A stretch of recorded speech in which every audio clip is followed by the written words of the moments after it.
Precisamente para conocer los últimos detalles nos enlazamos con el doctor Javier Oliva, experto en temas de seguridad internacional. Doctor, muy buenos días, es un placer saludarte, gracias por estar con nosotros. Dos apuntes me gustaría iniciar esta plática. El primero, que ya se sabe quién es el perfil de quien atentó, y por otro lado que se están volviendo más frecuentes este tipo de impredecibles ataques terroristas, que es embestir por medio de un vehículo probablemente robado, probablemente personal, hacia una multitud.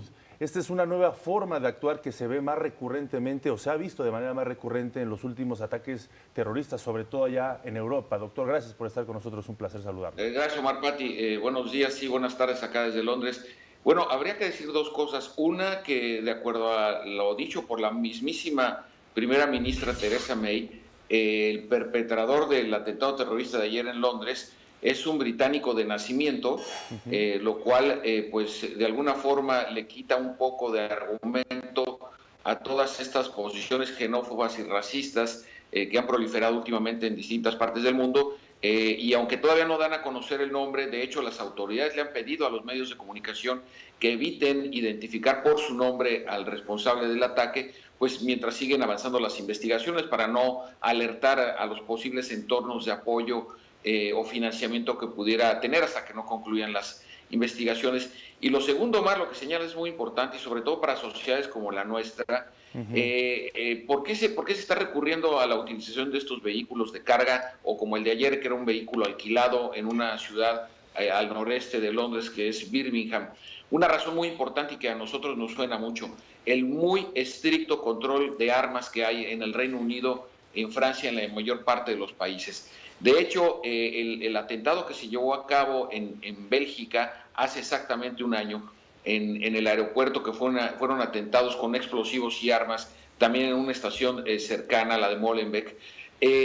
La crítica que se le hizo a la autoridad belga fue precisamente su laxitud para el control de las armas y los explosivos. En cambio, en el caso de Francia, Gran Bretaña tenía 10 años en un atentado terrorista. En este contexto es un logro muy importante que se le debe reconocer al gobierno británico. Los analistas que nos dedicamos a estudiar estos temas, no hay duda de que la prohibición a la venta de armas, a la aportación de armas, es uno de los principales argumentos que se han estado manejando para que entonces quienes recurren al terror para poder atentar contra ciudadanos indefensos por las calles tengan que utilizar pues recursos de artefactos de la vida cotidiana, como pueden ser cuchillos, hachas, venenos que vendan en cualquier supermercado, y desde luego vehículos de carga o vehículos todoterreno como el que se proyectó ayer contra 40 personas que resultaron heridas. Javier Oliva, también te saludo con mucho gusto. Javier, nos acabas de dar un dato muy importante, que es el posible perfil del atacante allá en Londres. ¿Qué dicen los medios al respecto? Al principio se había manejado incluso que el posible autor de ese ataque era de religión musulmana. ¿Qué se sabe en este momento sobre estos nuevos datos que nos has dado a conocer? De acuerdo a la información que están dando sobre todo el MI6, que es el MI5, que es la Oficina de Seguridad Interior del Reino Unido, está manejando la hipótesis de un extremista, sin precisar la religión, pero de un extremista que ya estaba fichado por los servicios policíacos en varias partes del Reino Unido, y se le vinculaba también a ciertos sitios de internet que hacían apología del terrorismo. Entonces, indudablemente que ya está identificado por nombre y apellido, desde luego, pero, insisto, lo que se busca es evitar alertar a su entorno. Y el dato importante, Pati, que me parece muy sobresaliente, que la misma primera ministra haya sido la que dé el dato y no el responsable de Scotland Yard o el ministro de Seguridad Interior o el de Defensa, señalar que es un británico de nacimiento, es decir, no es alguien que viene de la guerra de Siria o de Libia, o que viene perseguido por la inestabilidad crónica de esa región del mundo, sino que es alguien que vivió, creció, se desarrolló, asistió a la escuela, recibió los servicios públicos sanitarios y de otro tipo del gobierno británico. Entonces, esto es importante porque en un contexto donde apenas el sábado fue el primer debate entre los 5 aspirantes a la presidencia de Francia, y está gravitando el tema del racismo y la xenofobia como una segunda fuerza política con Marine Le Pen, con el Frente Nacional, pues de alguna forma, dentro de la tragedia, es una noticia que llama la atención, por un lado, para revisar cómo están los procesos de integración en el Reino Unido, desde luego, pero también es una noticia importante porque no todos los migrantes irregulares, la inmensa mayoría de ellos son personas inocentes y que vienen huyendo de la violencia y del hambre, ¿no? Entonces, esto es muy importante manejarlo con mucha precisión. No obstante, sigue existiendo una influencia por los grupos terroristas, los grupos islámicos.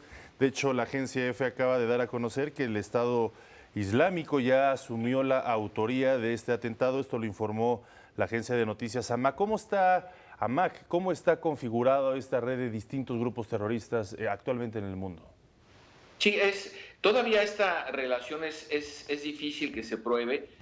Tan es así que el actor, el terrorista, me quiero referir a él directamente, no se han encontrado vasos comunicantes hacia el exterior, ni de carácter personal o de financiamiento. Por eso se tienen que agotar las investigaciones. Ahora, no hay que olvidar, Omar, y tu pregunta es muy importante, que hay una competencia sangrienta entre Al-Qaeda y el Estado Islámico por ver quién logra hacer la mayor cantidad de daños a inocentes y ubicarse a la cabeza de un muy cuestionable liderazgo, absolutamente perverso, liderazgo violento. Entonces, sí vale la pena señalar que yo veo, con la información de que dispongo y con los análisis que hago, yo veo muy difícil que haya una relación directa entre el atentado perpetrado el día de ayer aquí en Londres y cualquier organización extremista. Puede haberla a través de contactos de las redes de comunicación digitales, pero no veo una relación estructural que lo hayan adiestrado o que venga de estar en Siria como combatiente. Así es. Javier, a mí sí me gustaría preguntarte, nos llamó la atención, no sé si a ti también, el hecho de que ayer se conmemoraba un año de los atentados en Bruselas y de repente ocurre esto en la capital británica, independientemente de que hay en curso las investigaciones. ¿Podría haber cierta conexión o fue algo fortuito desde tu punto de vista? No, Pati, además se conmemoró el pasado día 15, que fue el miércoles anterior, que fue exactamente la fecha, y por el otro lado también es una selección de un caso, a diferencia de lo que ocurrió en Alemania y en Francia, en Niza y en Berlín, cuando se proyectaron camiones de carga contra la multitud. En este caso sí está seleccionado, pues el principal emblema de Londres sin duda alguna es el Big Ben.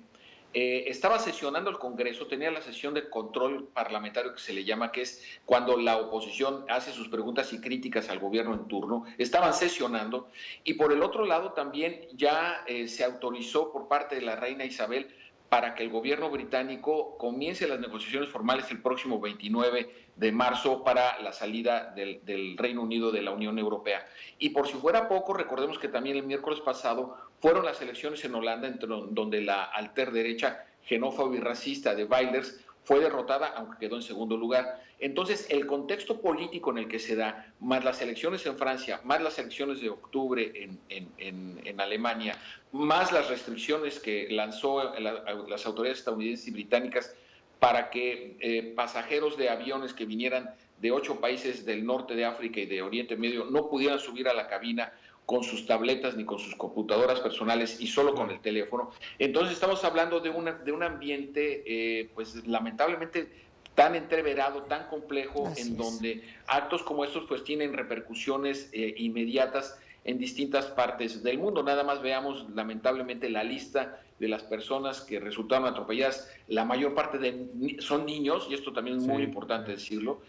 Pues hay desde Francia, Inglaterra, Irlanda, China, Rumanía, España, es decir, es un lugar eminentemente turístico, de tal manera que la selección del lugar y el momento, yo tengo la impresión, es solamente una deducción, y ya veremos si las investigaciones me desmienten o no, pero me parece que la formación de este terrorista con referencia a los otros 2 conductores de los camiones de carga es muy superior, es decir, hay más elementos de formación política, se podría decir, de parte del asesino del día de ayer con referencia a los otros 2 asesinos de Berlín y de Niza. Entonces, por la selección, por el momento, por el lugar en el que se lleva a cabo este atentado. Entonces, estaríamos hablando, lamentablemente, de un atentado terrorista más calificado en términos de la selección del momento y el lugar para llevarlo a cabo.